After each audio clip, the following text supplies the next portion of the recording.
semuanya, perkenalkan nama saya Aryo Gegurus Pongo dengan NIM 1322041. Nah, saya di sini merupakan perwakilan dari kelompok 9. Saya akan menjelaskan hasil proyek akhir yang telah kami buat. Di sini ada laporannya, di sini ada pendahuluannya, di sini ada dasar teorinya, kemudian di sini ada frekuensi metodenya, di sini ada hasil dan analisis. Di sini ada dari hasil grafik metode hasil dan analisis yang telah kami buat.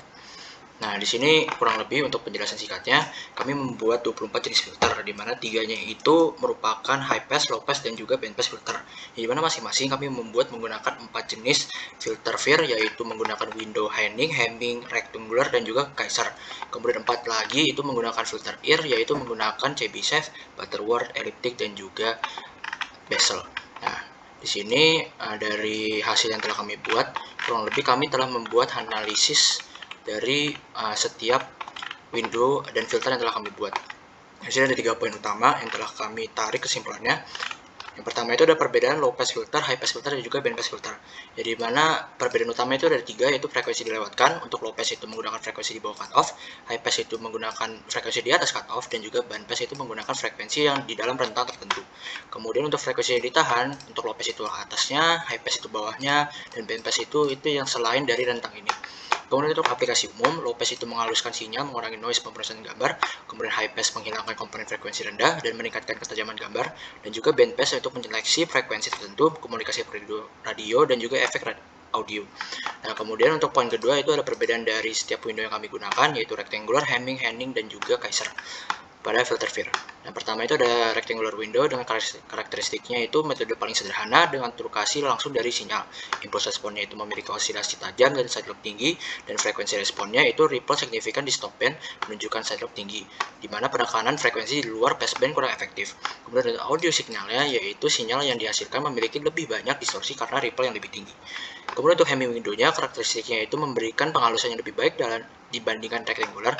Impuls responnya itu pola osilasi lebih halus dan amplitudo yang lebih terkontrol dengan side lobe lebih rendah.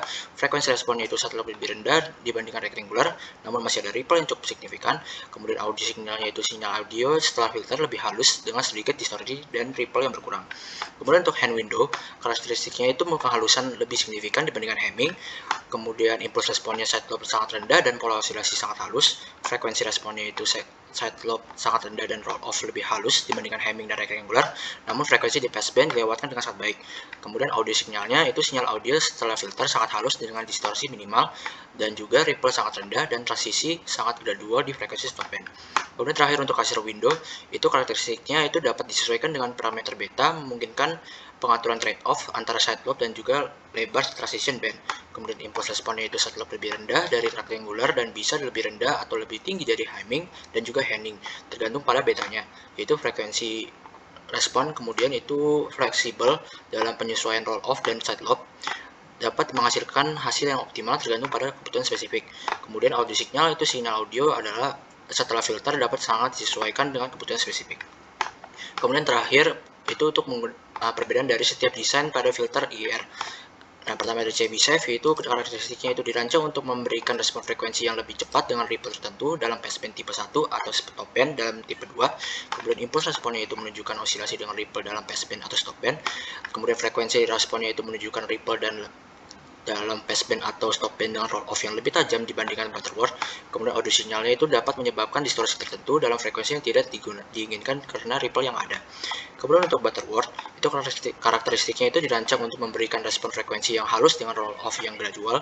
Impuls respon itu pada pola osilasi lebih halus tanpa ripple.